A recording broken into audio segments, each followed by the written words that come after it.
لله نحمده ونستعينه ونستغفره ونؤمن به ونتوكل عليه ونعوذ بالله من شرور أنفسنا ومن سيئات أعمالنا من يهده الله فلا مضل له ومن يضلل فلا هادي له ونشهد أن لا إله إلا الله وحده لا شريك له ونشهد أن سيدنا وحبيبنا ورحيمنا وكريمنا ونورنا ونور أولنا ونور آخرنا ونور ظاهرنا ونور باطننا محمدا عبده ورسوله نور لك النور وبك النور ومنك النور ونور من نور ونور على نور داعيا إلى الله بإذنه وسراجا منيرا أما بعد فأعوذ بالله من الشيطان الرجيم بسم الله الرحمن الرحيم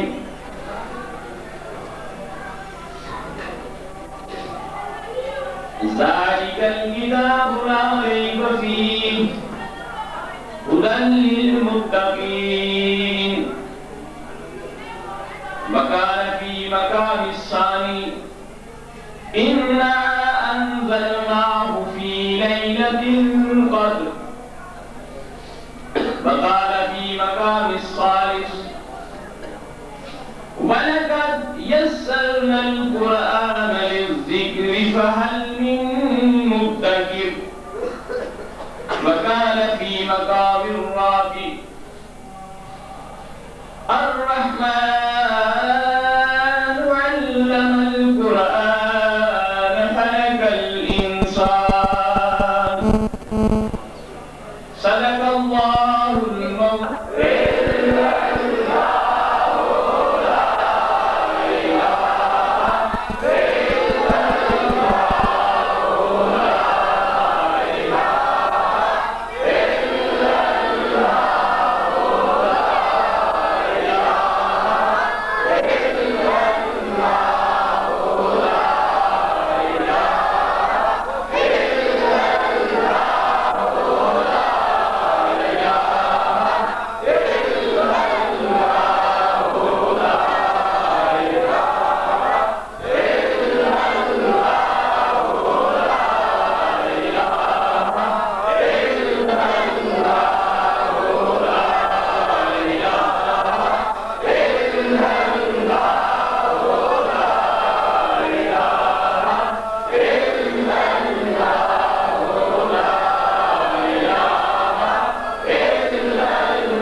إن الله وملائكته يصلون على النبي يا أيها الذين آمنوا صلوا عليه وسلموا تسليما اللهم صل على محمد وعلى آل محمد كما صليت على إبراهيم وعلى آل إبراهيم إنك حميد مجيد اللهم بارك على محمد وعلى آل محمد كما باركت على إبراهيم وعلى آل إبراهيم إنك حميد مجيد الصلاة والسلام عليك يا سيدي يا رسول الله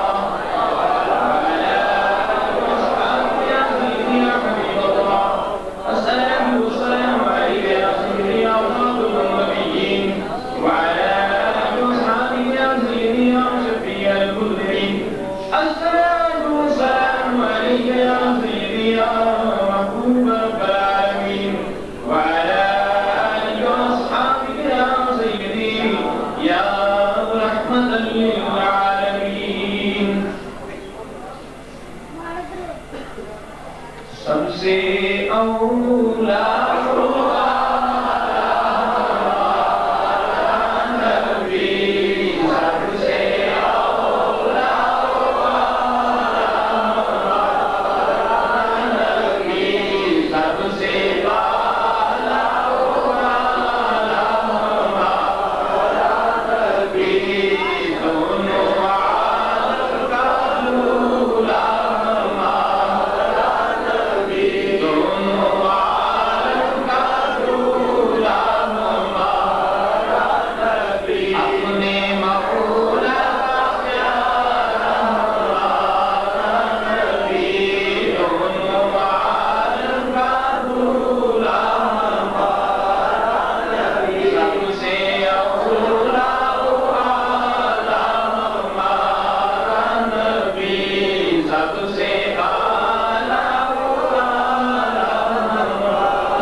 نبی کریم صلی اللہ علیہ وسلم پر اس کا نزول کا طریقہ کار کیا تھا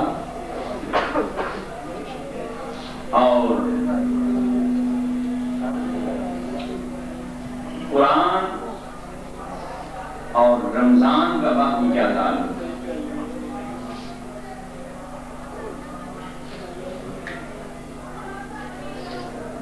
میں نے 5 آیات مبارکہ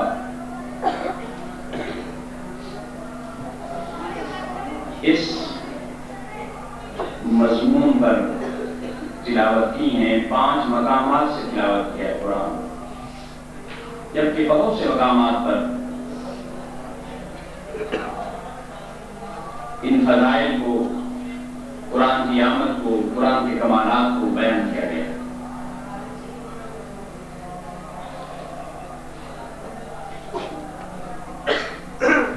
قرآن اور رمضان کا باقی جو تعلق ہے وہ صرف قرآن کا نہیں بلکہ سارے آسمانی صحائف رمضان میں ہی نازل ہوئے۔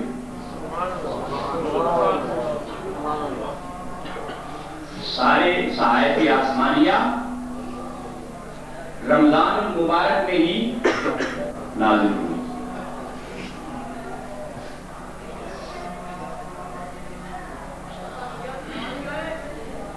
تورات، زبور، انجیل، اس میں آپ سب جو بھی دیں دے میں دے جگہ بیٹا بھی کھولو اب سب آواز بند ہو گئی، پہلے رسل آگے اس میں بند ہو گئی۔ سارے صحائف آسمانیہ رمضان المبارک میں نازل ہوئے۔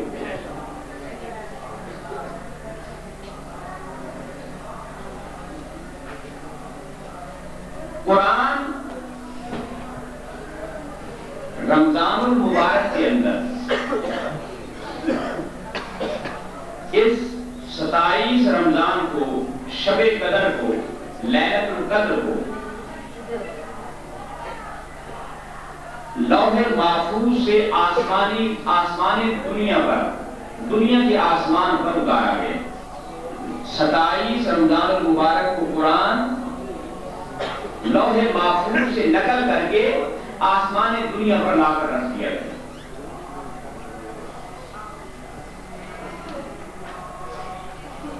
یہ کب ہوا، کس زمانے کے اندر ہوا، اس کی کوئی خبر نہیں، لیکن اس کی آمد قرآن بتا رہا ہے کہ اِنَّا أَنزَلْنَاهُ فِي لَيْلَةِ الْقَدْرِ، بے شک ہم نے قرآن کو لیلۃ القدر کو نازل کیا۔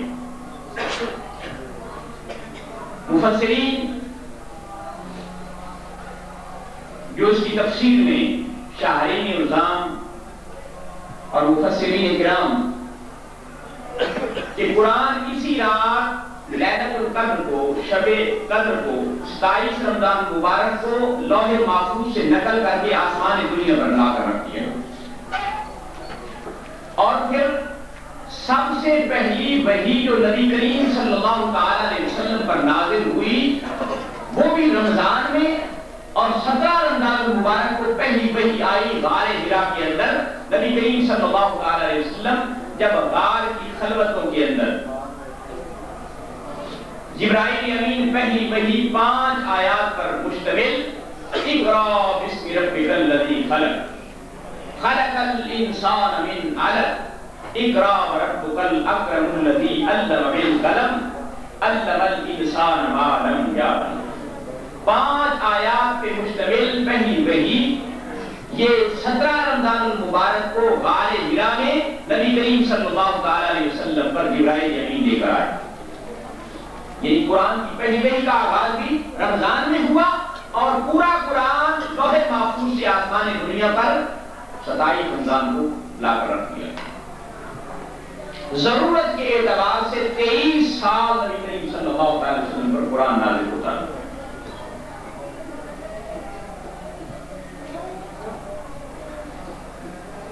اب رمضان اور قرآن کا یہ باہمی گہرا تعلق ہے۔ تراویح، نماز تراویح کے اندر ختم قرآن یہ بھی احادیث مبارکہ سے، حافظ اور سامع کا آپس میں دور قرآن، یہ بھی رمضان میں، کثرت سے تلاوت قرآن بھی رمضان میں، تراویح میں قرآن کی تلاوت اور سماعت، یہ بھی رمضان میں، اور دور قرآن بھی رمضان میں۔ حدیث پاک میں آتا ہے نبی کریم صلی اللہ تعالی علیہ وسلم کے ساتھ جبرائیل امین آ کر قرآن کا دور کرتے تھے۔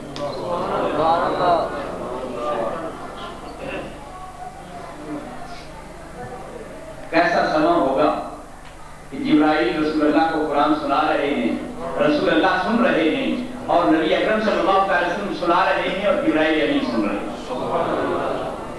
جس سال ہمارے آقا مولا محمد رسول اللہ صلی اللہ علیہ وسلم کا وصال با کمال ہوا، اس سال جبرائیل امین نے 2 مرتبہ کر دور قرآن کا کیا، 2 مرتبہ قرآن کا دور، جبرائیل نے قرآن 2 مرتبہ سنا اور سنایا۔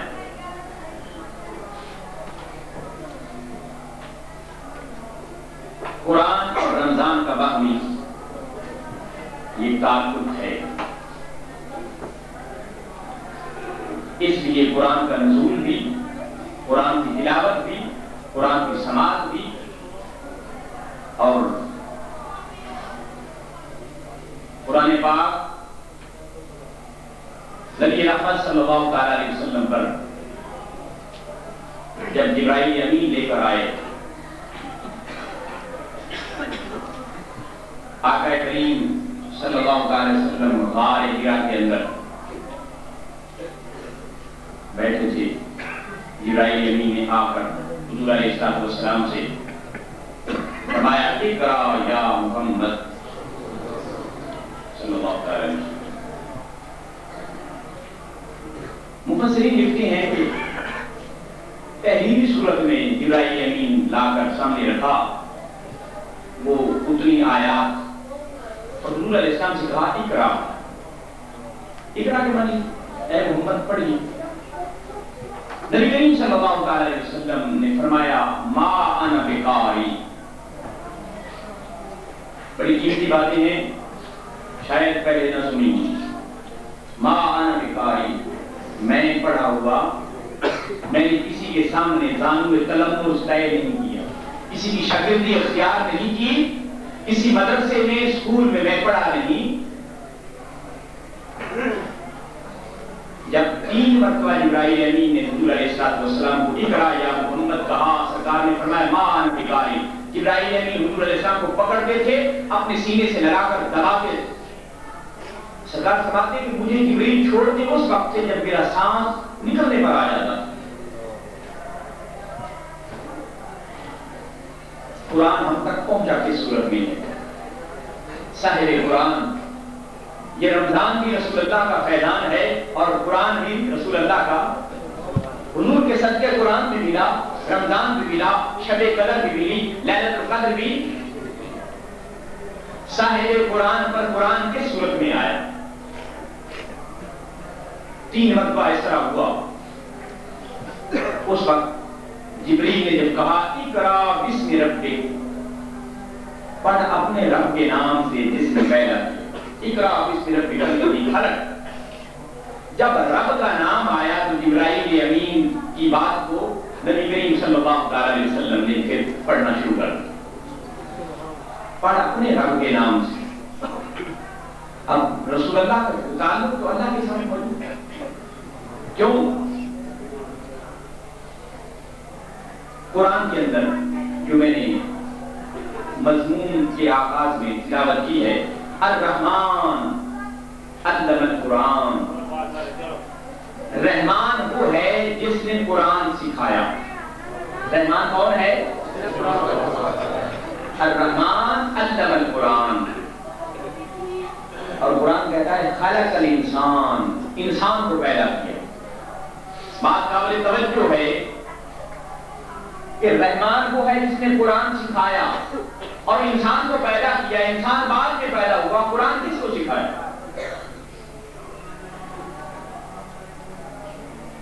الرحمن علم القرآن، رحمان وہ ہے جس نے قرآن سکھایا۔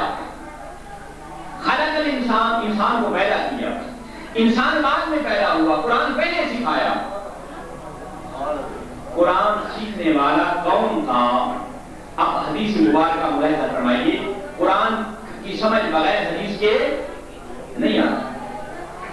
حدیث پاک میں آتا ہے، سرکار فرماتی ہیں كنت نبيا وآدم بين الماء والطين،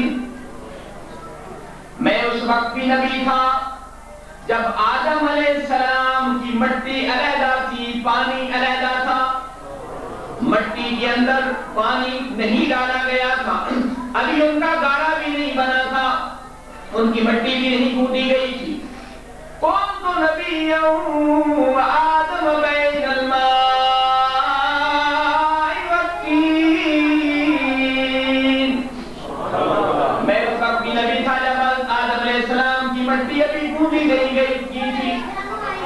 اور دوسری حدیث كنت نبيا وآدم بين الروح والجسد، میں اس وقت بھی نبی تھا جب آدم علیہ السلام کا ماڈل بن چکا تھا، آدم علیہ السلام کا مجسمہ بن چکا تھا، لیکن اس میں روح نہیں ڈالی گئی تھی، جسم بن گیا تھا لیکن روح اس میں نہیں ڈالی گئی تھی۔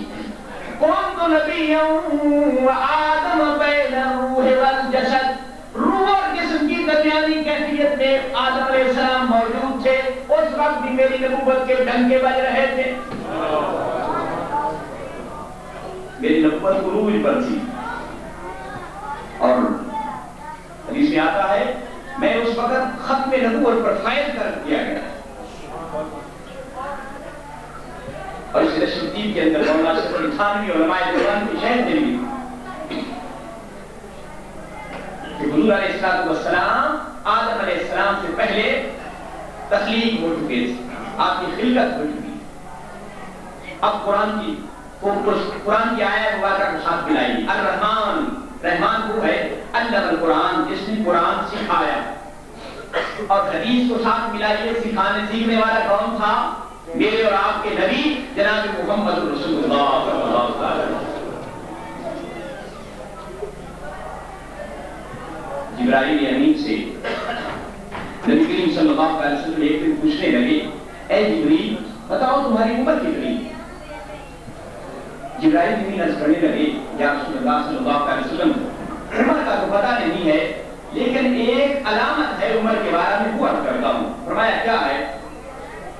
جبرائیل امین عرض کرنے لگے، یا رسول اللہ صلی اللہ علیہ وسلم کتب کی طرف سے ایک ستارہ طلوع ہوتا تھا 70,000 سال کے بعد، 70,000 سال کے بعد ستارہ طلوع ہوتا تھا، میں نے اسے 72,000 مرتبہ دیکھا۔ نبی کریم صلی اللہ علیہ وسلم نے فرمایا، اے جبریل اگر آج وہ ستارہ تو دیکھ لے تو پہچان لے گا؟ حدیث میں آتا ہے کہ سرکار نے اپنی امامہ مبارک یا ٹوپی مبارک پیچھے ہٹائی اور پیشانی میں وہ ستارہ چمکا۔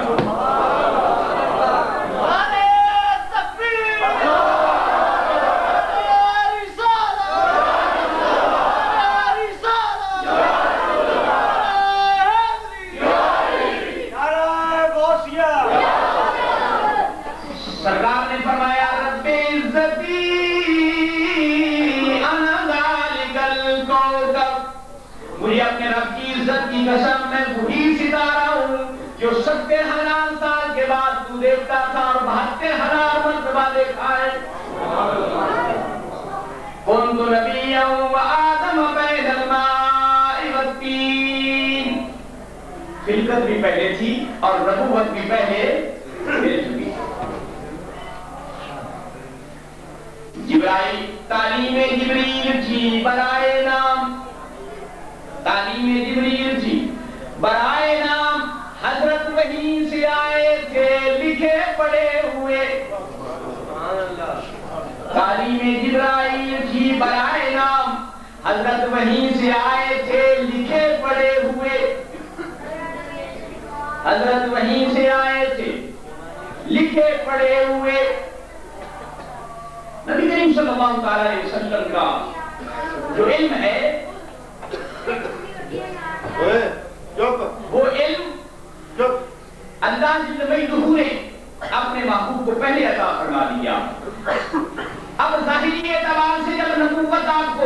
ملتی ہے، قرآن پہلے آپ کے باطن میں موجود تھا۔ اب جبرائیل امین نے آ کر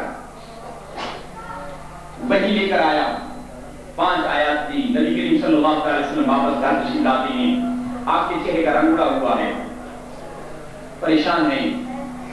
سیدہ خدیجہ کبریٰ رضی اللہ تعالیٰ عنہا سے فرمانے لگے زملونی، مجھ پر چادر ڈال دیجیے، کمبلی اوڑھ دیجیے۔ آغاز ہوا نبوت کا، 40 سال کی عمر ہے اور 23 سال قرآن آپ پر ضرورت کے اعتبار سے اترتا رہا، جبرائیل امین لے کر آتے رہے۔ اور حدیث میں آتا ہے کہ جب سرکار پر وحی کا نزول ہوتا تھا تو پیشانی پر پسینے کے قطرات آ جاتے تھے۔ اگر کسی سواری پر ہوتے تھے تو سواری نبوت کا بوجھ برداشت نہیں کر سکتی تھی، بیٹھ جاتی تھی۔ حضور علیہ السلام پر جب وحی آتی تھی، شاہد کی بخشیوں کی بھنبھناہٹ اور اس قسم کی آواز، اس کو سرکار محسوس فرما لیتے تھے اور بیٹھ جاتے تھے، وحی کی کیفیت سے فارغ ہوتے۔ یہ وہ بوجھ ہے، یہ وہ وحی ہے۔ قرآن کہتا ہے کہ انسانوں نے قرآن کا بوجھ اٹھا لیا۔ لو انزلنا هذا القرآن على جبل لرأيته خاشعا متصدعا من خشية اللہ۔ فرمایا اے انسان، اگر اس قرآن کو میں پہاڑوں پر نازل ہوتا تو وہ بھی خوف خدا کے ریزہ ریزہ ہو جاتے۔ لو انزلنا هذا القرآن على جبل لرأيته خاشعا متصدعا من خشية اللہ۔ انسان پہاڑوں سے بھی سخت فیصلے برداشت کر لیے، قبول کر اس امانت کو، پہاڑوں نے بھی انکار کر دیا لے سے، انسان نے اسے قبول کر لیا۔ بار نبوت، وحی کا نزول، قرآن کی آمد، نبی کریم صلی اللہ علیہ وسلم پر 23 سال عرصہ قرآن نبی کریم علیہ السلام کو بطور معجزہ ملا۔ قرآن کے صورت میں ملا۔ حضور علیہ السلام کے بارے میں قرآن کہتا ہے قد جاءکم من اللہ برہان من ربکم، کہ بے شک تمہارے پاس رسول اللہ صلی اللہ علیہ وسلم جو سراپا معجزہ ہے وہ تمہارے پاس نصیب لائے۔ حضور سراپا معجزہ ہیں، لیکن قرآن ایک معجزہ، جبکہ آپ کو بے شمار معجزے عطا کیے گئے۔ قرآن ایک معجزے کے طور پر بھی نبی کریم صلی اللہ علیہ وسلم کو ملا۔ معجزہ کیا ہوتا ہے؟ معجزہ نبوت کی دلیل ہوتا ہے۔ کیا ہوتا ہے؟ قوم کہتی ہے جناب اگر آپ نبی ہیں، دعویٰ نبوت کر رہے ہیں تو کوئی چیز دکھاؤ۔ پیغمبر ان کے جواب میں وہ چیز دکھاتا، اور معجزہ جس سے انسانی عقل عاجز آ جائے، معجزہ عجز سے نکلا جس سے انسانی عقل عاجز آ جائے۔ اور یہاں ایک بات سمجھنے کے قابل ہے، اگلی مضمون کی سمجھ کب آئے گی۔ اللہ کریم پیغمبر اپنے کو معجزہ وہ عطا فرماتا ہے جس چیز کا اس زمانے کے اندر عروج ہو، بلندی پر ہو، اپنے پیغمبر کو وہ معجزہ عطا کر کے ان کے اس عروج اور بلندی کو جو ہے اس کے مقابلے میں معجزہ دیکھ کر قوم اعتراف کرتی ہے کہ یہ عام انسان کا کام نہیں بلکہ یہ اللہ کا پیغمبر ہی ہو سکتا ہے جس کے ہاتھ میں یہ کام دائر ہو رہا ہے۔ مصر کے اندر حسن عروج پہ تھا۔ مصر کا حسن مشہور ہے، آج بھی جو لوگ حج کے لیے جاتے ہیں مصری لوگ وہاں آئے ہوئے ہوتے ہیں، بڑے حسین لوگ ہیں۔ اللہ کریم نے اہل مصر کو یوسف علیہ السلام جیسا پیغمبر عطا فرمایا۔ یوسف علیہ السلام جیسا پیغمبر۔ اب جب یوسف علیہ السلام مصر میں بحیثیت پیغمبر تشریف لائے اور یوسف علیہ السلام کو حسن کا ہی معجزہ عطا کر دیا۔ کیا معجزہ عطا کیا؟ حسن کا معجزہ عطا کیا، اور حسن کا معجزہ ایسا عطا کیا کہ عزیز مصر کی بیوی فرشتہ ہو جاتی، مصر کے بادشاہ کی بیوی عاشق اور دیوانی ہو جاتی ہے زلیخا۔ اور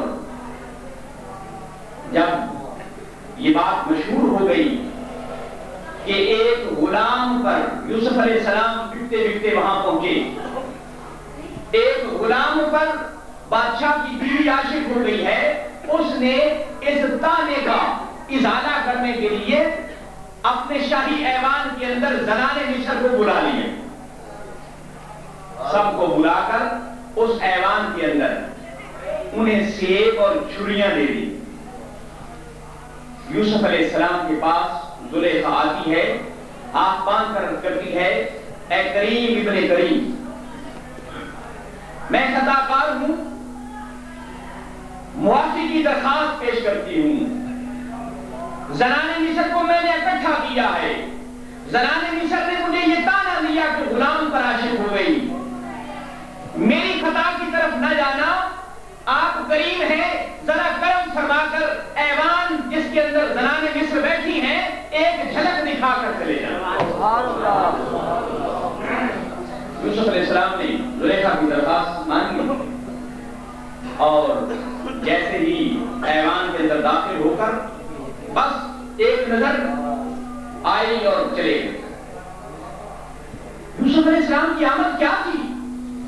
زنان مصر پر بجلی کڑک پڑی، ہاتھوں میں سیب اور چھریاں ہیں، چھریاں بجائے سیب کے انگلیوں پر چل رہی ہیں، انگلیاں کٹ رہی ہیں، خون بہ رہا ہے، لیکن ان کی آنکھیں خیرہ ہو چکی ہیں، جدھر سے یوسف گزر گئے ادھر ہی وہ تکتی رہ گئی۔ اور قرآن کہتا ہے کہ زنان مصر نے کیا کہا یوسف علیہ السلام کو دیکھ کر؟ حاشا للہ ما ھذا بشر ان ھذا ملک کریم۔ فرمایا حاشا للہ، یہ کوئی انسان نہیں ہے، ما ھذا بشر، یہ تو کوئی فرشتہ ہے، اور فرشتہ بھی کیسا ہے؟ ملک کریم، کوئی مکرم فرشتہ ہے، عام فرشتہ بھی نہیں۔ زنان مصر یوسف علیہ السلام کے حسن کو دیکھ کر مصر کا حسن مان پڑ گیا، اور وہ مان گئی کہ اللہ نے جو یوسف علیہ السلام کو حسن عطا کیا ہے، مصر کے سارے حسن اکٹھے کر لیے جائیں تو یوسف کا مقابلہ نہیں۔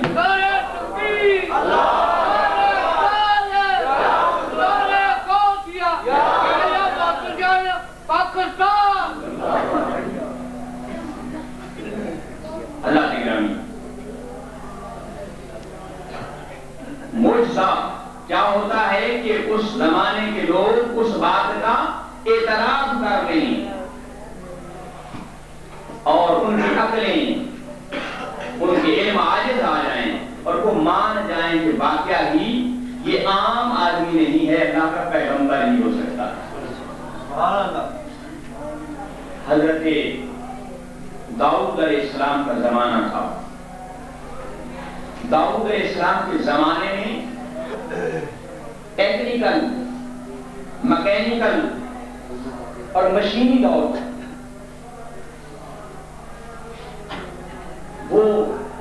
لوہے کو عروج تھا، لوہے سے مشینیں بنتی تھیں، ٹیکنیکل کام ہوتا تھا، اور ہماری بات کر رہا ہوں ورکشاپ کی۔ داؤد علیہ السلام کے ہاتھ پر اللہ نے اس عروج کو ظاہر کر دیا کہ آج تک اور قیامت تک لوہے کو ڈھالنے کے لیے بھٹی میں ڈالنا پڑتا، بھٹی میں ڈال کر لوہا نرم پگھلایا جاتا، لیکن اللہ نے داؤد علیہ السلام کو یہ معجزہ عطا فرمایا کہ جب لوہے کو ہاتھ لگاتے تھے لوہا پگھل جاتا اور اس لوہے سے داؤد علیہ السلام جو چیز بنانا چاہتے تھے بنا لیتے۔ قوم نے دیکھا کہ ہاتھ کے اندر یہ تو کتنے فارن ہیٹ پر اس کو پگھلایا جاتا، کتنی پاور کی آگ ہوتی ہے جب یہ لوہا پگھلتا ہے، تو یہ جو کسی کے ہاتھ میں لوہا پگھل رہا ہے تو یہ عام انسان نہیں، اللہ کا پیغمبر ہی ہو سکتا۔ قوم نے مانا کہ یہ اللہ کا پیغمبر ہے۔ حضرت موسیٰ علیہ السلام کے زمانہ کے اندر جادو کو بڑا عروج تھا۔ کس کو عروج تھا؟ جادو کو بڑا عروج تھا۔ فرعون نے موسیٰ علیہ السلام کے مقابلے میں اپنے دربار کے اندر جادوگر، اپنے درباری جادوگر پالے ہوئے تھے، انہیں تنخواہ دیتا تھا۔ اس زمانے میں جادوگری بڑی عروج پر تھی۔ اللہ کریم نے موسیٰ علیہ السلام کو اس کا توڑ عطا کیا، اس کا توڑ کیا عطا کیا کہ ان کے پاس ایک عصا تھا جو ان کے سسر شعیب علیہ السلام نے دیا تھا۔ جب ان کی وہ بکریاں چراتے رہے اور شعیب علیہ السلام نے اپنی بیٹی حضرت سپورہ کا نکاح کر کے دیا، شعیب علیہ السلام نابینا ہو چکے تھے وقت پیری میں، وہ عصا انہوں نے دیا اور ساتھ یہ فرمایا کہ یہ عصا اور بہت سے وہاں جو ہے لاٹھیاں، عصا، سوٹیاں موجود تھیں، یہ عصا پیغمبر کے لیے ہے، کسی اور کے لیے نہیں ہو سکتا، موسیٰ علیہ السلام پیغمبر ہے۔ وہاں سے اپنی بیوی کو لے کر وہ دور کی طرف جاتے ہیں، وہاں سے نبوت کا سلسلہ شروع ہوتا ہے، بات اگر چلے گی لمبی ہو جائے گی، بات ہے صرف معجزے کی۔ وہ جو موسیٰ علیہ السلام کے پاس وہ عصا تھا شعیب علیہ السلام کا دیا ہوا، اس کے اندر یہ قوت اور پاور اور طاقت اللہ کریم نے عطا فرمائی ہوئی تھی، کیونکہ معجزہ خدائی طاقت ہوتا ہے، معجزہ جو پیغمبر کے ہاتھ پر ظاہر ہوتا ہے۔ وہ عصا موسیٰ علیہ السلام جب جادوگروں کے مقابلے میں فرعون نے کہا کہ تم جادوگر ہو، میں اپنے جادوگروں کو بلاتا ہوں اور تمہارا ان کا مقابلہ ہو جاتا ہے، اگر تو جیت جائے گا تو پھر دیکھ لیں۔ میدان کے اندر وقت مقررہ پر جادوگر آئے، انہوں نے اپنی وہ چمڑے کی بتریاں اور جو چھوٹیاں اور رسیوں پہ انہوں نے وہ اپنے دم اور جادو سے سانپ بنا دیے، میدان کے اندر وہ چکر لگا رہے ہیں۔ موسیٰ علیہ السلام کو اللہ نے فرمایا، اے موسیٰ یہ جو تیرے ہاتھ میں عصا ہے اسے پھینک دے میدان کے اندر۔ جیسے موسیٰ علیہ السلام نے عصا پھینکا وہ بہت بڑا اژدہا بن گیا، اژدہا بن کر اس نے میدان میں چکر لگایا۔ ایک تو ان جادوگروں کے وہ جو منتر تنتر سے بنے ہوئے سانپ سرپنگلے تھے وہ سارے کھا گئے، موسیٰ علیہ السلام کا عصا کھا گیا، اور فرعون کے لشکر میں اتنا بھگدڑ مچ گیا کہ آدھا اس کا جو مجمع ہے وہ پاؤں کے نیچے آ کر کچلا گیا اور مارے۔ اب وہ ہے تو عصا ہی تھا، موسیٰ علیہ السلام نے پکڑا اور پھر وہ ان کے ہاتھ میں آیا، عصا بن گئے۔ جو وہ فرعون کے بلائے ہوئے درباری جادوگر تھے وہ آئے اور موسیٰ علیہ السلام کے قدموں پر گر گئے، انہوں نے کہا کہ لا الہ الا اللہ موسیٰ کلیم اللہ آمنت برب موسیٰ و ہارون۔ فرعون نے دیکھا کہ بھئی انہوں نے موسیٰ علیہ السلام کا کلمہ پڑھ لیا. انہیں دربار کو جو ان جادوگروں سے کہنے لگا کہ تنخواہ میرے پاس سے لیتے رہے اور کلمہ اس کا پڑھ لیا, معلوم یہ ہوتا ہے کہ بڑا استاد ہے تم اس کے شاگرد ہو. انہوں نے کہا یہ بات نہیں, ہمیں اس بات کا یقین ہو گیا ہے کہ اگر ہمارے مقابلے کا یہ ہوتا تو 1 پر غالب آتا, 2 پر آتا, 10 پر آتا, اتنے لوگوں پر غلبہ معلوم ہوتا ہے کہ اللہ کا پیغمبر ہے. اور وہی عصا سخت دھوپ کے اندر جب سائے کی ضرورت ہوتی زمین میں موسیٰ علیہ السلام گاڑ دیتے تو وہ گھنا درخت بن جاتا, اس سے سایہ لے لیتے تھے. اور اندھیری رات کے اندر اپنا ہاتھ بغل میں ڈالتے تھے اور جب باہر نکالتے تھے تو دن چڑھاتا, اتنی اس کی چمک ہوتی تھی کہ دن چڑھاتا.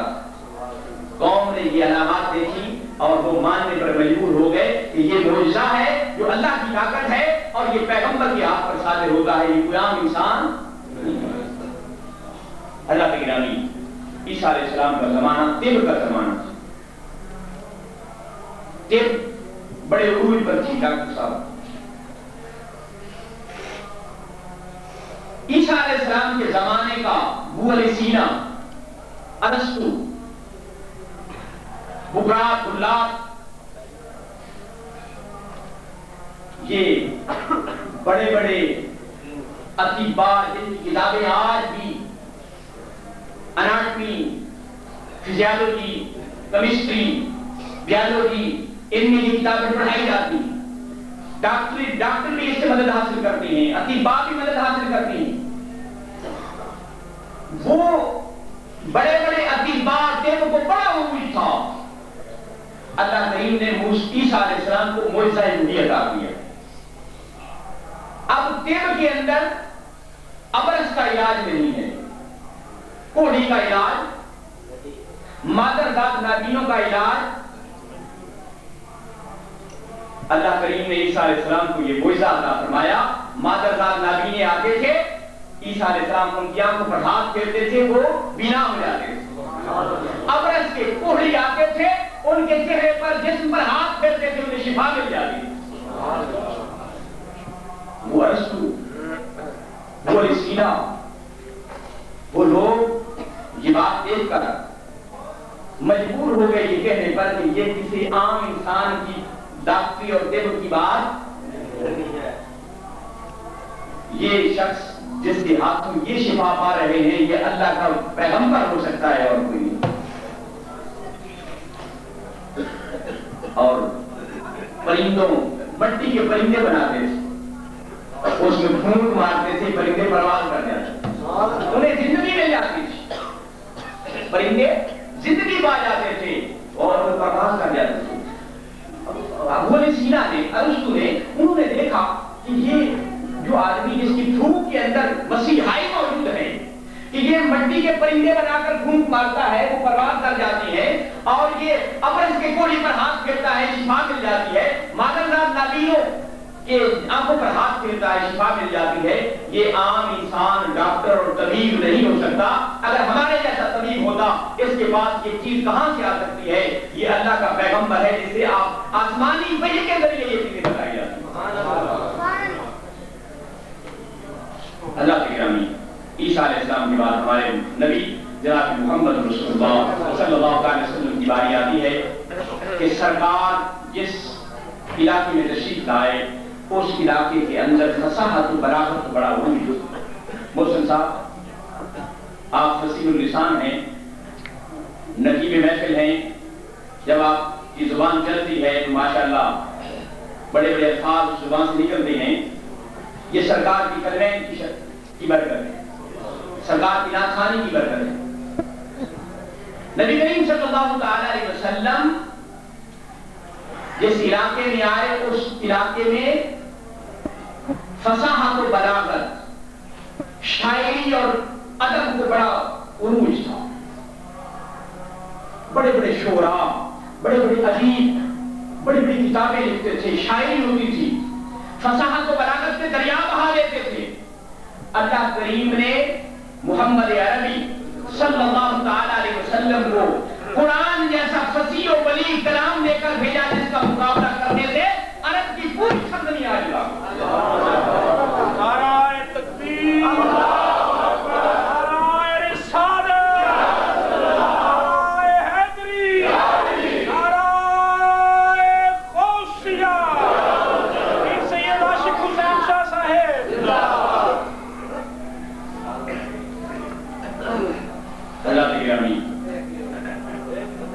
قرآن میرے نبی کا معجزہ.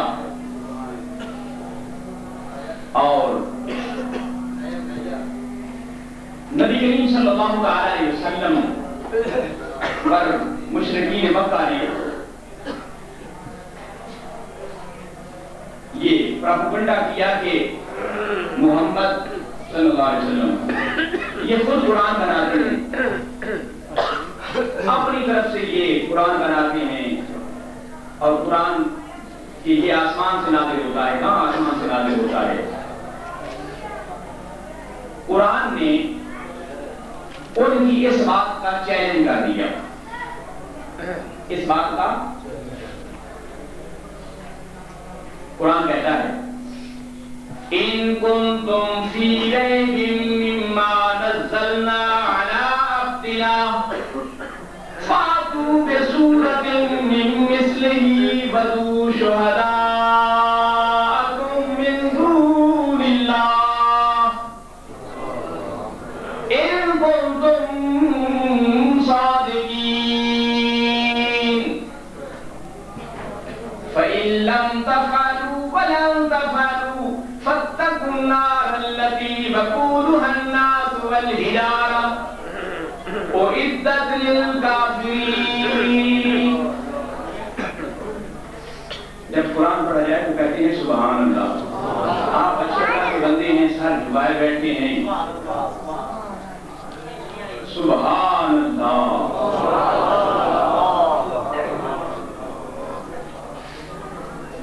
یہ سبحان اللہ بھی قرآن کا لفظ ہے. سین اے بے الف نون اور پھر آگے اللہ، یہ حروف دیکھ لیجیے.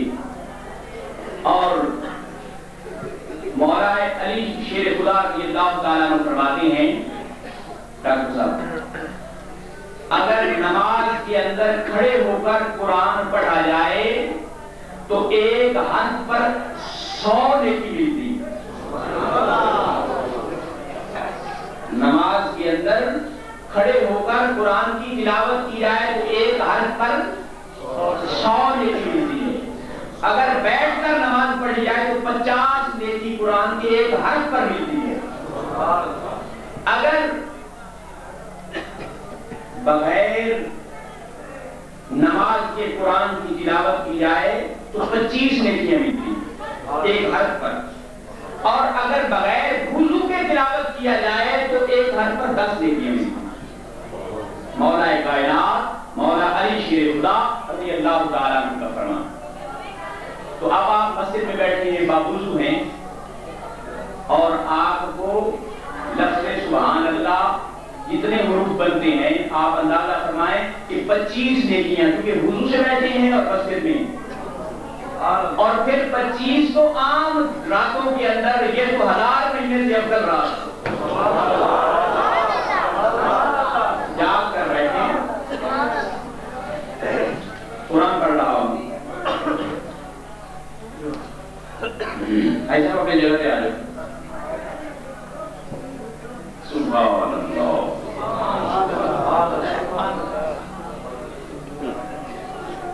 ان کنتم فی ریب مما نزلنا علی عبدنا، اگر تمہیں شک ہے، اگر تمہیں ان کنتم فی ریب مما نزلنا علی عبدنا، جو ہم اپنے بندے پر نازل کرتے ہیں، اپنے بندے پر نازل کیے ہوئے کلام پر اگر تمہیں شک ہے، فَاتُوا بِسُورَةٍ مِّن مِّثْلِهِ، کعبۃ اللہ کی دیوار پر سورہ کوثر قطبے پر لکھ کر اگیزاں کر دیے. بسم اللہ الرحمن الرحیم، اِنَّا أَعْطَيْنَاكَ الْكَوْثَرَ فَصَلِّ لِرَبِّكَ وَانْحَرْ إِنَّ شَانِئَكَ هُوَ الْأَبْتَرُ. 3 آیات پر مشتمل یہ سورت کعبۃ اللہ کے دیوار پر کتبہ لگا دیا اور لکھ دی گئی فاتو بسورۃ من مثلہ، اس سورت کی مثل ایک سورت لے آؤ مقابلے میں. اور قرآن کا چیلنج دیکھو کہ ابو جہل تم لاؤ، اتبا تم لاؤ، شیبہ تم لاؤ، ابو لہب تم لاؤ، نہیں. وَدُوا شُهَدَاءَكُم مِّن دُونِ اللَّهِ، اللہ کے علاوہ تمام انسان اکٹھے ہو جائیں، تمام جن اکٹھے ہو جائیں، ساری مخلوق کو بلا لو اور بلا کر اپنی مدد کرا لو کہ وہ تمہاری مدد کرے اس صورت کے بنانے میں. وَدُوا شُهَدَاءَكُم مِّن دُونِ اللَّهِ إِن كُنتُم صَادِقِينَ، اگر تم اپنے دعوے میں سچے ہو، اگر اپنے دعوے میں سچے ہو تو تکبیر، نعرہ رسالت، نعرہ حیدری، بھیا نعرہ محمد جی. اگر تم اپنے دعوے میں سچے ہو تو اس صورت کی میں سے ایک صورت لے آؤ اور سارے انسانوں کو جنوں کو بلا لو. اللہ کی بات کیا فرماتا فَإِن لَّمْ تَفْعَلُوا وَلَن تَفْعَلُوا. اب سب ٹھیک ہے؟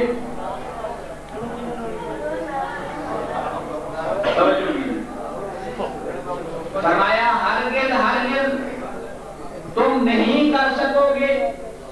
فَإِن لَّمْ تَفْعَلُوا وَلَن تَفْعَلُوا، اللہ نے انہوں نے کرنا کیا تھا اللہ نے بتا دیا. اللہ سے بڑھ کر تم ان کو جاننے والا. فرمایا تم سارا زمانہ بھی اکٹھا کر دو، اس صورت کی مثل بنا نہیں سکتے. لیکن وقودها الناس والحجارہ، فرمایا تم جہاں لکڑی اور پتھر اور جہنم کا ایندھن بنے گے، فرمایا تم بھی اسی جہنم کا ایندھن بنو. اے کافرو تم بھی اس جہنم کا ایندھن بنو. یہ مجھے دے دو.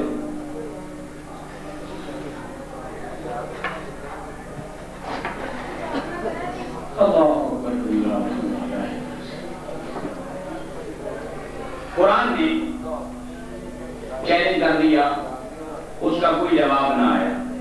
سورت لکھی رہی، کوئی بنا نہ سکا. بنانا کیا تھا اللہ نے پہلے ہی بتا دیا کہ تم بنا بھی نہیں سکتے. یہ قرآن حضور علیہ السلام کا معجزہ. اور اس کا دوسرا معجزہ دیکھو، اِنَّا نَحْنُ نَزَّلْنَا الذِّكْرَ وَإِنَّا لَهُ لَحَافِظُونَ.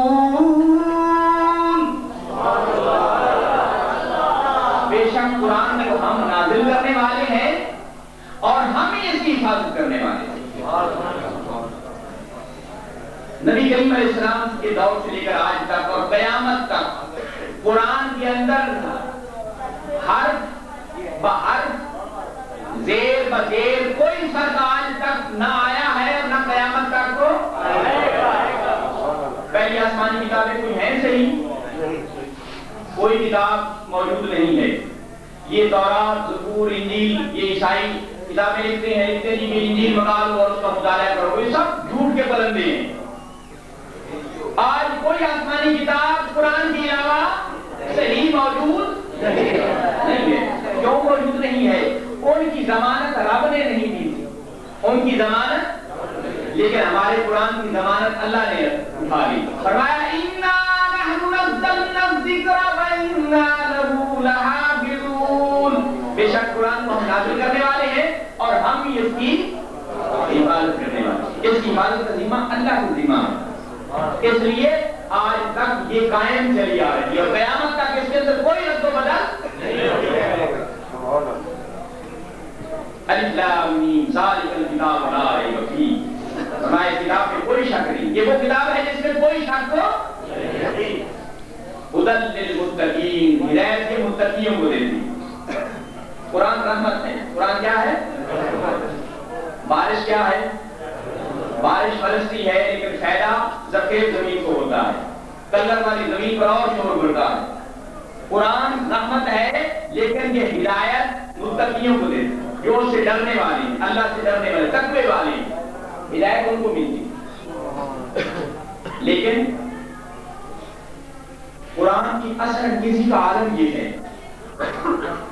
قرآن جب پڑھا جاتا ہے تو بندے کے رونگٹے کھڑے ہو جاتے ہیں، بندے کے رونگٹے۔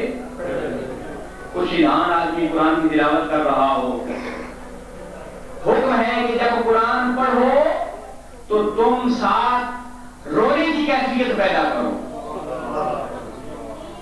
رونا آئے تو بہت بہتر، نہ آئے تو رونے والی کیفیت پیدا کرو۔ قرآن سوز و گداز ادا کرتا ہے۔ ایک صحابی حضور علیہ السلام کی زیارت ہوتی ہے، سرکار نے، صحابی کہتے ہیں میں نے حضور علیہ السلام کو قرآن سنایا خواب کے اندر، سرکار فرمانے لگے یہ تو ہوا قرآن، تو رونا کہاں گیا؟ اب روئے گا تو وہی جسے قرآن کی سمجھ آئے گی۔ قرآن کو سمجھنے کی کوشش کرو۔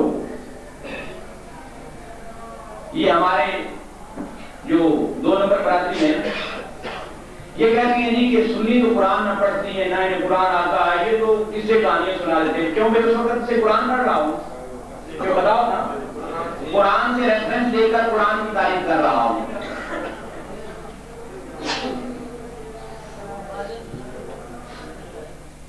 قرآن کی اثر انگیزی کا عالم کہ قرآن جب پڑھا جا رہا ہو تو فرمایا دل کے اندر اترتا جاتا ہے۔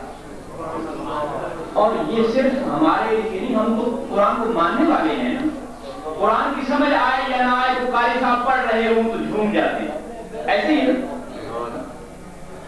لیکن جن کی زبان تھی وہ عربی، قرآن کو اگر مانتے نہیں تھے ابو جہل یا دیگر مشرکین مکہ، لیکن نبی کریم صلی اللہ علیہ وسلم نے جب اپنے گھر میں رات کو تلاوت قرآن کرتے تھے تو وہ چھپ کر قرآن سنا کرتے تھے۔ وہ چھپ کر قرآن، شیخ صاحب، وہ چھپ کر قرآن سنا کرتے تھے، وہ چھپ کر قرآن۔ ابو جہل نے عمر دوسی ایک شاعر ہے، اسے کہا کہ اگر تم مکے میں رہنا چاہتا ہے تو کانوں میں روئی ٹھونس کر رکھا کر۔ کیوں؟ کہ اگر رسول اللہ کے قرآن کی تلاوت کی آواز تیرے کانوں پر پڑ گئی تو تو بے سخت لا الہ الا اللہ محمد رسول اللہ پکار اٹھے۔ ایک صحابی ہیں جبیر بن مطعم،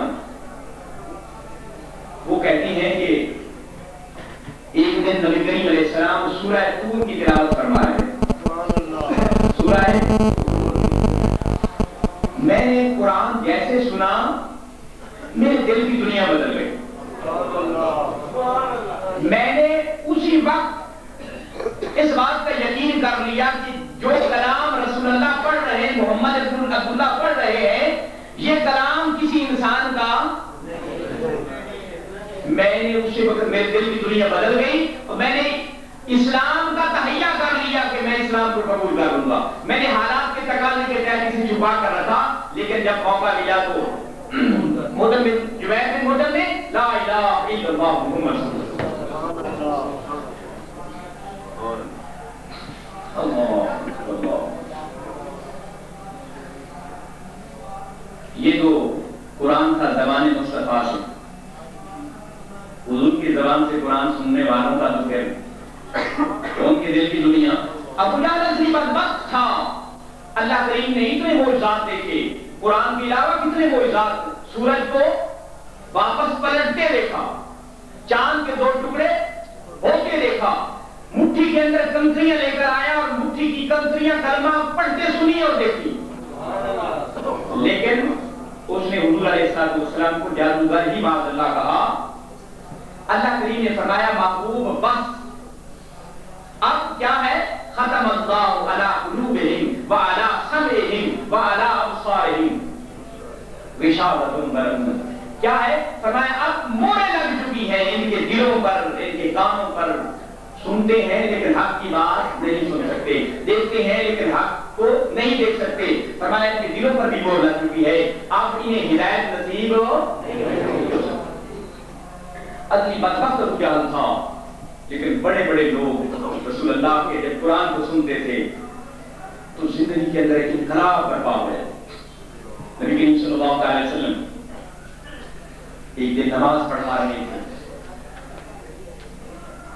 تو وادی نخلا کے اندر جنوں کی ایک جماعت آتی ہے. کس کی؟ جنوں کی. انہوں نے حضور علیہ السلام کا قرآن سنا، نماز پڑھا رہے تھے، قرآن سنا تو حضور علیہ السلام کے سامنے ظاہر ہو گئے. آ کر کہنے لگے کہ ہم نے آپ کا قرآن سنا ہے، یہ جو کلام آپ پڑھ رہے ہیں یہ کسی انسان کا کلام نہیں لگتا، آپ اللہ کے سچے پیغمبر ہیں، ہمیں اسلام قبول کراؤ، ہم کلمہ پڑھنا چاہتے ہیں.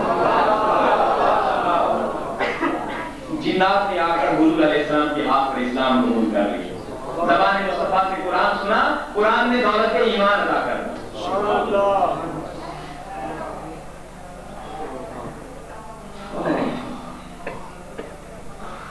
اور یہی قرآن حضرت عمر رضی اللہ تعالیٰ عنہ نے سنا،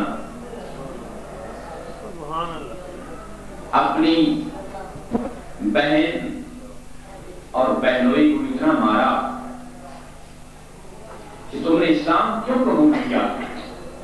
نبی کریم علیہ السلام کو شہید کرنے کے لیے جا رہے تھے، کسی نے بتایا کہ تمہارا بہن اور بہنوئی اسلام لا چکے ہیں اور تم بانی اسلام کو جو شہید کرنے جا رہے ہو، سارے کی خبر لو. حضور علیہ السلام نے دعا مانگی تھی، اللہم اعز الاسلام بعمر بن خطاب، اے اللہ عمر بن خطاب کی وجہ سے اسلام کو عزت عطا فرما. دعا قبولیت کا وقت ہو چکا تھا. عمر آئے، بہن اور بہنوئی استاد کو انہوں نے چھپا دیا اور بہن اور بہنوئی سامنے آئے، مارا مار مار مار کر لوگ روان کر دیا. بہن کہنے لگی بھائی جان اگر تو ہمارے گوشت کی ایک بوٹی کر دے گا اس سے لا الہ الا اللہ محمد رسول اللہ کی صدا آئے. جب یہ بات سنی تو عمر کا دل ہل گیا. عمر کہنے لگا جو قرآن جو چیز جس کی تم تلاوت کر رہے تھے وہ کلام مجھے سناؤ. بہن نے کہا تم ناپاک ہو جاؤ، جا کر غسل کرو، پھر آؤ. اور آ کر غسل کر کے آئے. اب کیونکہ وہ اہل زبان تھے، حضرت عمر کے سامنے قرآن رکھا اور حضرت عمر پڑھتے جاتے تھے اور دل کی دنیا بدلتی جاتی تھی. آنکھیں اشک بار ہیں. عمر کہنے لگے مجھے لے چلو نبی کریم علیہ السلام کی بارگاہ میں اسلام قبول کرنا چاہتا ہوں.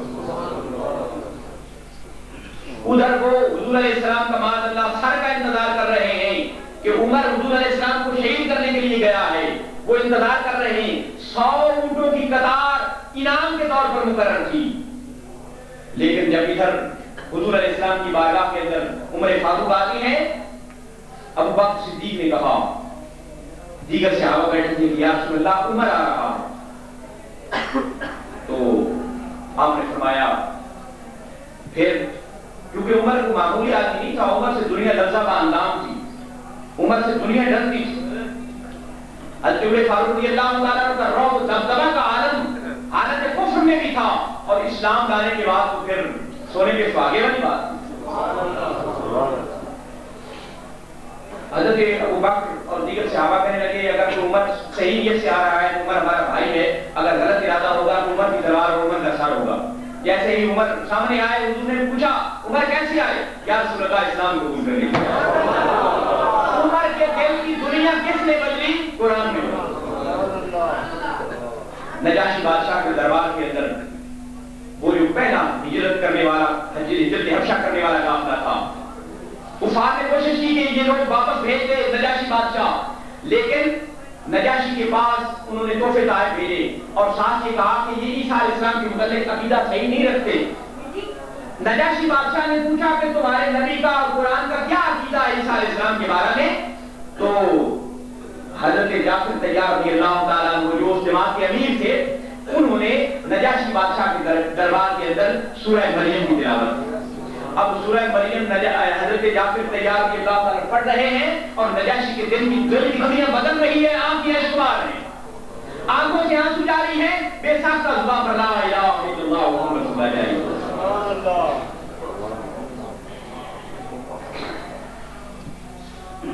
اللہ کی گرامی، یہ قرآن کی اثر انگیز کتاب ہے۔ قرآن کو معمولی کتاب نہیں ہے، ہم اس کے قریب نہیں جاتے۔ ایک صحابی حضرت اسید بن حضیر رضی اللہ تعالیٰ عنہ قرآن کی رات کو تلاوت کر رہے تھے اور وہ دیکھتے ہیں کہ نور کی شعائیں ہیں آسمان سے نیچے اترتی، پاس ان کا گھوڑا کھڑا تھا، گھوڑا بار بار جو ہے نا ان نور کی شعاؤں کو دیکھ کر بجھتا ڈرتا تھا۔ انہوں نے اس خطرے کے پیش نظر کی کہ کہیں ہمیں مچل نہ دے، انہوں نے قرآن کی تلاوت بند کر دی۔ صبح نبی کریم علیہ السلام کی بارگاہ میں حاضر ہوئے، عرض یا رسول اللہ رات یہ ماجرا تھا، میں قرآن پڑھ رہا تھا اور نور کی شعائیں جو ہے وہ سامنے تھی، جس کی وجہ سے میرا گھوڑا بجھتا تھا، میں نے بند کر دیا۔ سرکار فرمانے لگے کہ اے مسید، تمہارا قرآن سننے کے لیے آسمانوں سے فرشتے آ رہے تھے، وہ فرشتوں کا نور تھا، اگر تم قرآن کی تلاوت بند نہ کرتے تو فرشتے تمہیں صبح مسافہ کرتے اور تمہارے ساتھ سبحان اللہ وبحمدہ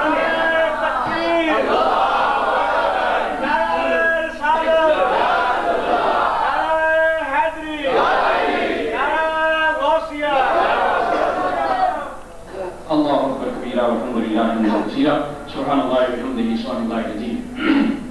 حضرات کرام، قرآن کا فرمان ہے وَلَقَدْ يَسَّرْنَا الْقُرْآنَ لِلذِّكْرِ فَهَلْ مِن مُدَّكِرٍ۔ اب کی آیت جو میں نے اپنے مضمون کے اندر اسے بھی شامل کیا تھا، اللہ کریم فرما رہا ہے وَلَقَدْ، اور بے شک، یسرنا القرآن، ہم نے قرآن کو آسان کر دیا، للذکر، یاد کرنے کے لیے ہم نے قرآن کو آسان کر دیا۔ فہل من مدکر، کیا ہے کوئی یاد کرنے والا؟ ہم نے قرآن کو یاد کرنے کے لیے آسان کر دیا، کیا ہے کوئی یاد کرنے والا؟ یہ سورہ قمر کے اندر اور مقامات پر یہی بات بار وَلَقَدْ يَسَّرْنَا الْقُرْآنَ لِلذِّكْرِ فَهَلْ مِن مُدَّكِرٍ، وَلَقَدْ يَسَّرْنَا الْقُرْآنَ لِلذِّكْرِ فَهَلْ مِن مُدَّكِرٍ، اور بے شک ہم نے قرآن کو یاد کرنے کے لیے آسان کر دیا ہے، کیا ہے وہ یاد کرنے والا؟ یہ قرآن کا اعزاز ہے، واحد دنیا کے اندر ایک کتاب ہے کہ مسلمان کا 7-8 سال کا بچہ قرآن کو یاد کر لیتا۔ سبحان اللہ۔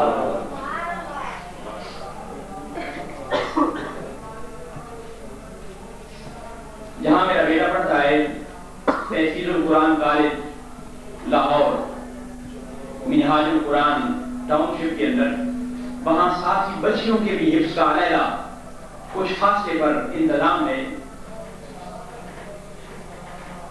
پچھلے سال کے اندر منہاج القرآن کے اندر ایک بچی نے 2 ماہ 28 دن میں قرآن حفظ کیا۔ قرآن نے ایسے ہی نہیں کہا، اللہ نے وَلَقَدْ يَسَّرْنَا الْقُرْآنَ لِلذِّكْرِ فَهَلْ مِن مُدَّكِرٍ، اور ہم نے بے شک اپنے قرآن کو آسان کر دیا یاد کرنے کے لیے، کیا ہے وہ یاد کرنے والا؟ 2 ماہ 28 دن کے اندر، 2 ماہ 28 دن کے اندر قرآن یاد کرنا، اور وہ کیا تھا؟ 7-8 سال کی بچی تھی جس سے قرآن پروفیسر ڈاکٹر محمد طاہر قادری دامت برکاتہ العالیہ نے اس کے والد کو گولڈ میڈل دیا، بلا کر یہ اعزاز گولڈ میڈل، سونے کا تمغہ دیا کہ تمہاری بیٹی نے 2 ماہ 28 دن میں قرآن یاد کیا۔ دنیا کی کوئی کتاب چھوٹی سے چھوٹی بھی ازبر یاد نہیں ہو سکتی جس طرح قرآن۔ یہ قرآن کا معجزہ ہے، قرآن کا اعجاز ہے، قرآن کی برکت ہے، قرآن کی عظمت ہے کہ قرآن حرف بحرف، زیر بدیر، زبر بدبر، نقطے کے اعتبار سے آج بھی محفوظ ہے، قیامت تک محفوظ رہے گا، اور پھر سماج کے لیے آپ دیکھیں آگے حافظ صاحب سنا رہے ہوتے ہیں، پیچھے سامنے کھڑا ہوتا ہے، اگر دیر غلط کی غلطی کرے تو وہ پیچھے سے بتاتا ہے کہ آپ غلط پڑھ رہے ہیں، آپ درست کریں۔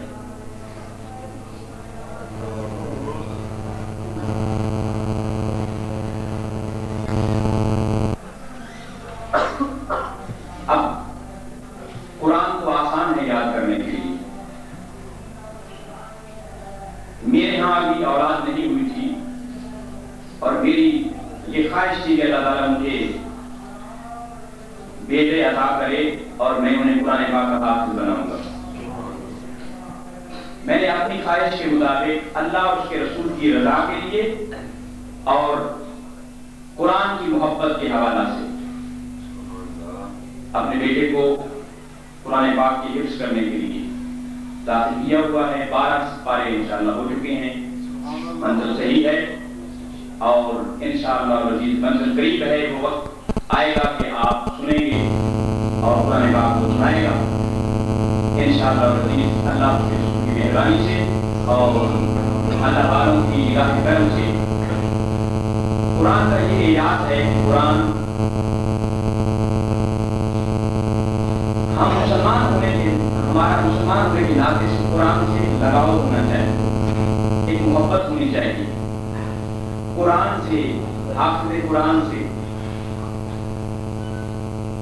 یہ قرآن کی خدمت، ہم جو حافظ صاحب کی خدمت کرتے ہیں یہ قرآن کی خدمت ہے کہ ان کا احترام قرآن کی وجہ سے ہے۔ یہ منبر عظمت رسول کی برکت سے ہمیں ملا ہے۔ مجھے کچھ سلطان کے کفر نہیں ہیں، آپ مجھ سے نیک ہیں، اچھے لوگ ہیں، میں ایک گنہگار ہوں اور رسول اللہ کے منبر پر بیٹھا ہوں، آپ سے اللہ اور کے رسول کی باتیں کر رہا ہوں۔ یہ قرآن کی عظمت اور برکت ہے، یہ رسول اللہ کی عظمت اور برکت ہے، حضور علیہ السلام کے خون کی برکت ہے۔ یہ سبھی عظمتیں انہی کی طرف جاتی ہیں، یہ سبھی اعزاز انہی کی طرف جاتی ہیں، اس میں ہمارا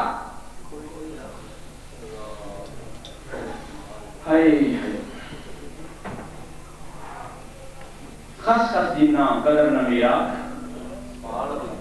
صاحب نو بڑے آیا، خس خس جنہ قدر نہ میرا صاحب نو بڑے آیا، میں گلیاں دا روڑا کوڑا تے محل چڑھایا سائیں، میں گلیاں دا روڑا کوڑا محل چڑھایا سائیاں۔ حضور علیہ السلام کی نگاہ کرم ہے۔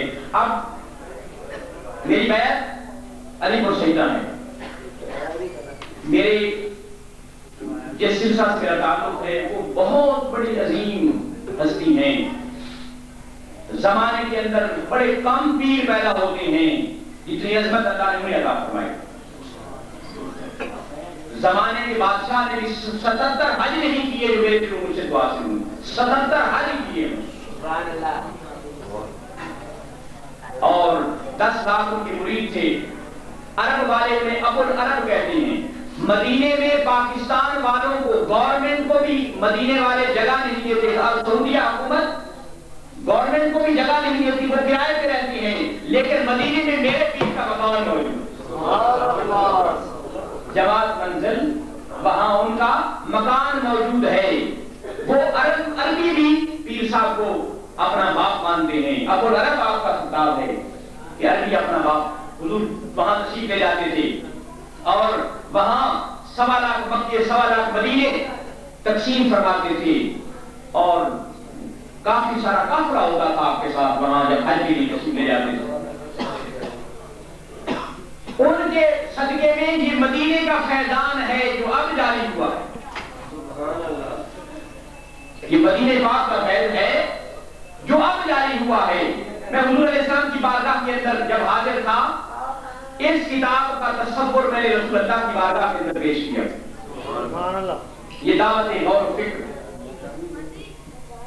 اور حج سے واپسی آیا تو اس کے لکھنے کے لیے صرف 1 ماہ کہ 25 دن کا پیریڈ میرے پاس تھا۔ میں نے جب اسے لکھا،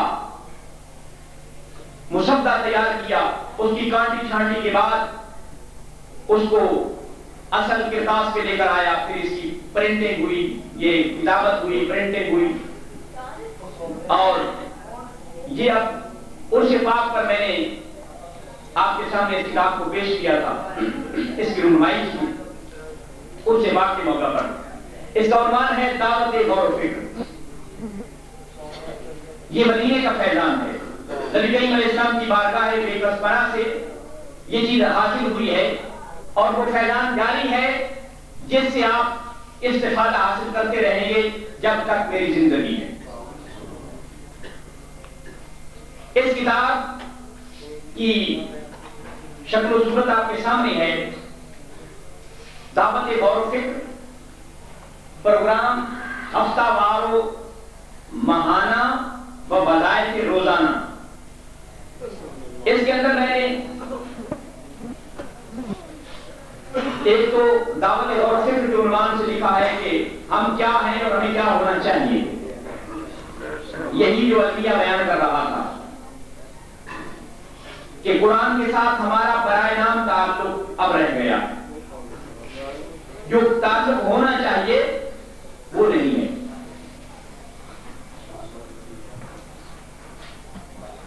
یہ میں نے دل کی تصویر اس لیے دی،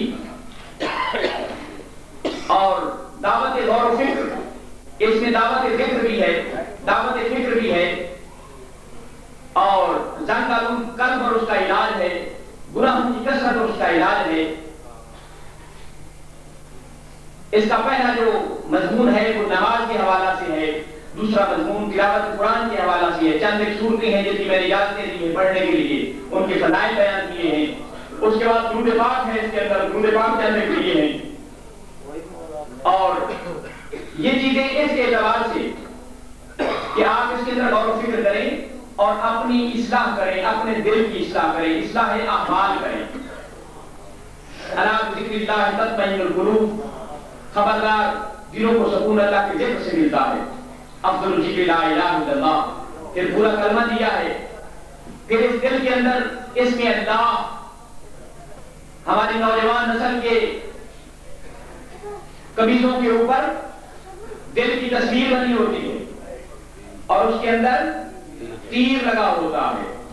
نوجوان نسل کے لیے یہ چیز تیار کی ہے کہ تیر دل کے اندر نہ لگاؤ، تیر نہ لگاؤ، اس میں اللہ کو ثبت کرو، اس میں اللہ کو اپنے دل کے اندر پیوست کرو، اللہ کا ذکر کرو، اللہ سے تعلق قائم کر لو، اللہ سے محبت قائم کر لو، اللہ سے لو لگا لو، اور اس میں اللہ کا ذکر کرو جو کام بھی آئے گا۔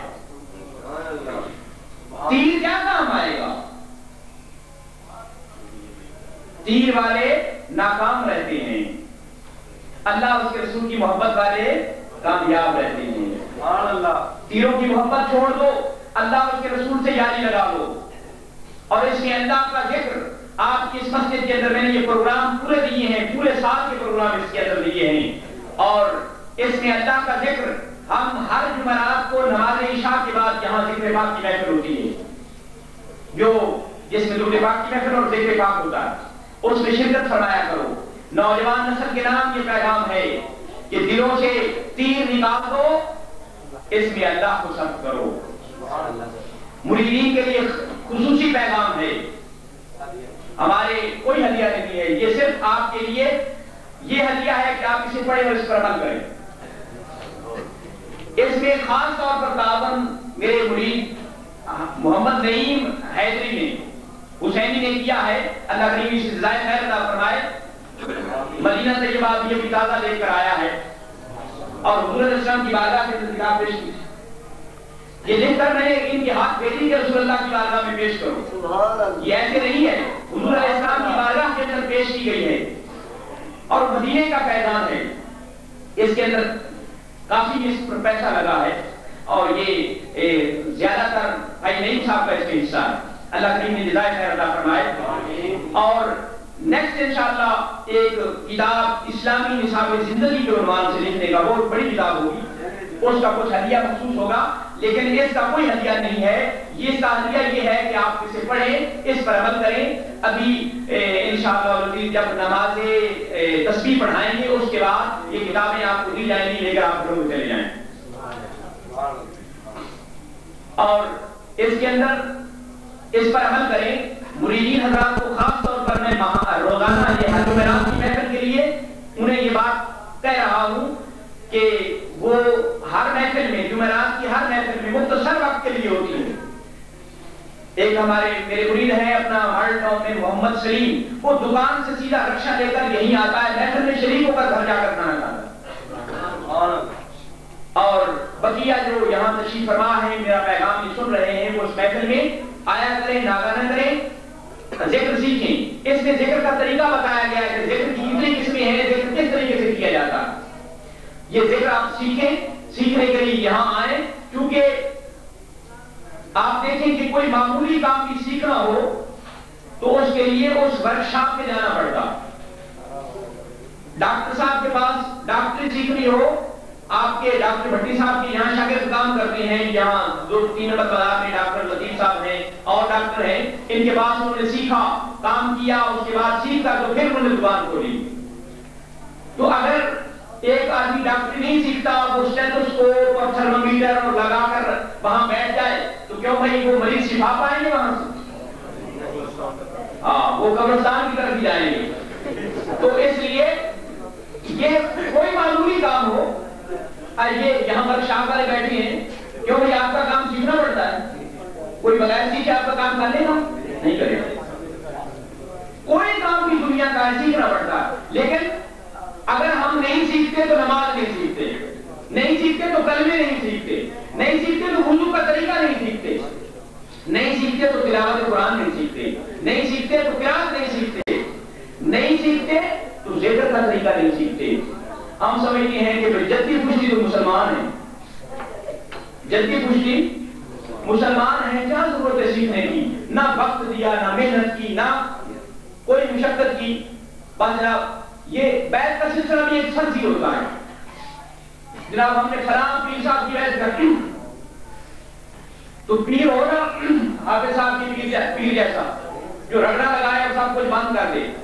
پیر ہونے بھی ایسے ہی چاہیے. یہ اسی طرح مجاہدہ کرانے والے پھر جو مجاہدہ کرتی ہیں وہ کوئی مقام بھی حاصل کرتی ہیں. تو ہمارے مریدین کو بس ہاتھ بھی ہاتھ دیا اور گھر بیٹھے ہوئے ہیں، کوئی پروگرام نہیں ہے، کوئی فکر نہیں ہے، نہ ذکر ہے، نہ کوئی بات ہے، نہ کوئی پیغام ہے. کیوں نصیر صاحب؟ ہاں یہ بات نہیں بھائی. کام جب دنیا کے کام سیکھے جاتے ہیں، یہ نصیر صاحب بجلی کا کام کرتے ہیں، تو اب اگر بجلی کا کوئی کام سیکھے نا ان کے پاس سے جا کر تو وہ بیرنگ کر لے گا، بٹن بھی نہیں لگا سکتا. تو جب ہر کام دنیا کام سیکھتے ہیں تو دین کا کام کیوں نہیں سیکھتے؟ حاجی بزرگ صاحب دین کا کام کیوں نہیں سیکھتے؟ یہ ہنسنے والی بات نہیں ہے، رونے والی ہے، رونے والی بات ہے. رونے کا مقام ہے. ہم مسلمان ہیں اور ہمیں نماز وضو کا طریقہ نہیں آتا، نماز کا طریقہ نہیں آتا. میں بھی کھڑا کر لیتا ہوں، کسی آدمی کو دعائیں کیوں سنا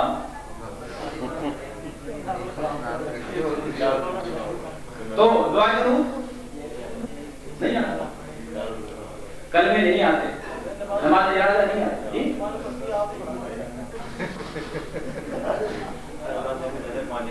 تو یہ بات ایک المیہ ہے، رونے کا مقام ہے، ہنسے گا.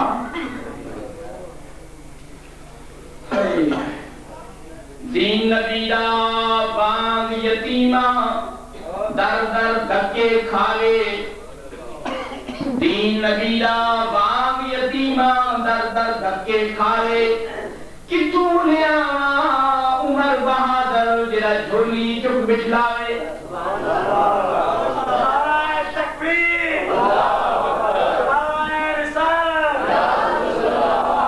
صبح کے وقت محلے کے بچے حافظ صاحب کے پاس پڑھنے آتے ہیں اور بمشکل آدھا گھنٹہ پونا گھنٹہ. اب حافظ صاحب اکیلے تھے، میں نے محلے والوں کی بہتری کے لیے ایک حافظ صاحب اور رکھے ہیں اور ان کو وہ مسجد کی طرف سے نہیں ہے، کیونکہ مسجد تو ہماری پہلے ہی پتہ ہے آپ کو کے ساتھ میں چل رہی ہے، اللہ اس کے رسول کے سہارے تھے. تو ہم نے جو حافظ صاحب رکھے، میں نے چند دوستوں کو ان سے ڈسٹریبیوشن کر کے ان سے پیسے ان کو ہم تنخواہ دیتے ہیں. وہ بھی مختصر سی تنخواہ ہے، ان کا وظیفہ ہے مقرر کیا ہوا ہے، صبح کے وقت پڑھاتے ہیں. ہمارے حافظ صاحب جو ہے اب بچوں کو پڑھانے کے لیے 2 استاد مقرر کر دیے، اس کے باوجود بھی بچے کما ہم کو نہیں پڑھ سکتے. ہوتا کیا ہے کہ اگر کسی وقت سبق نہیں یاد حافظ صاحب نے کھڑا کر دیا، اب ادھر وقت زیادہ ہو گیا، سکول کا وقت بھی ہو گیا، اب جناب ماں آ جائے گی یا باپ آ جائے گا، جناب ہمارے بچے نے سکول جانا تھا، آپ نے اس کا وقت ضائع کر دیا ہے، اتنا دیر کر دی ہے. اب قرآن کے معاملہ میں وقت ضائع ہو رہا ہے، ادھر پی ایچ ڈی کر لے گا. ہمارے یہاں سکول کالج اس کی قدر ہے، دین کے معاملہ میں کوئی قدر نہیں ہے. اور یہ ایک المیہ ہے کہ جو بچہ معذور پیدا ہوتا ہے کہتے ہیں جی جو صحت مند ہے کوئی ڈاکٹر بن رہا ہے، کوئی جناب وہ ٹیکنیکل کام سیکھ رہا ہے، جو معذور ہے اسے کیا بناؤ گے؟ نابینا ہے جی، اسے حافظ قرآن بنائیں گے. قرآن کے معاملہ میں، دین کے معاملہ میں ہماری بے حسی مردگی کا عالم اور مردگی کا عالم، اور یہ ایک انتہائی تکلیف دہ پہلو ہے کہ دین ہم نے اس حال میں سمجھ لیا ہے کہ گیا گزرا اور تھکا ہوا معاملہ ہے جو ہم دین کے لیے رکھا ہوا ہے کہ معذور تو دین سیکھے اور جو صحت مند ہے وہ ڈاکٹر بن جائے. میرے عزیز نوجوان ساتھیوں، یہ تمہارے نام پیغام ہے کہ خود بھی اپنی اصلاح کرو، ذکر کے لیے وقت نکالو، دین کو سیکھو، سمجھو. مجھے یہاں 20 سال ہو چکے ہیں، 21واں سال شروع. 20 سال میری عمر تھی جب میں یہاں آیا تھا، 20 سال میری عمر تھی. میری آدھی عمر یہاں گزر گئی ہے.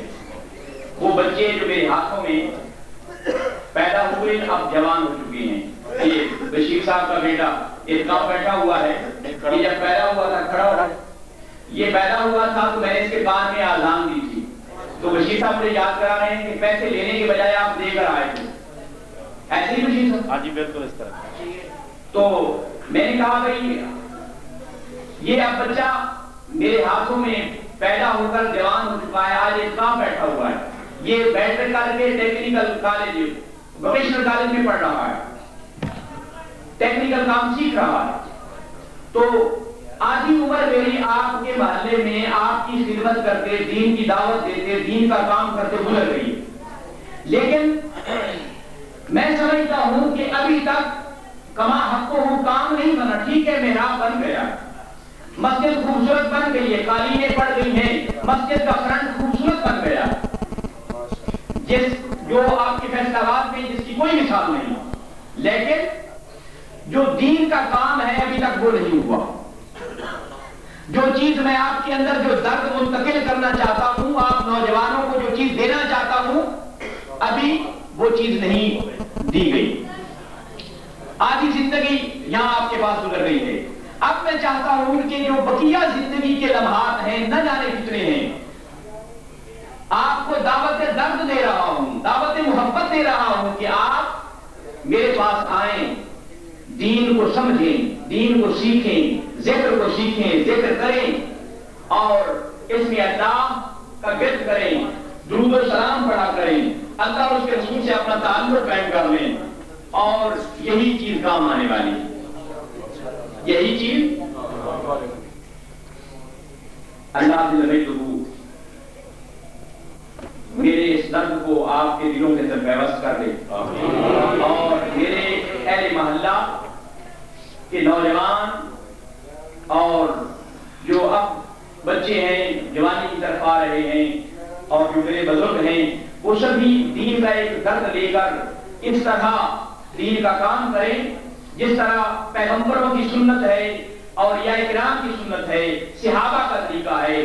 اللہ کریم ہمیں اس کے عمل کی توفیق عطا فرمائے. وآخر دعوانا ان الحمدللہ رب العالمین. اب ذکر پاک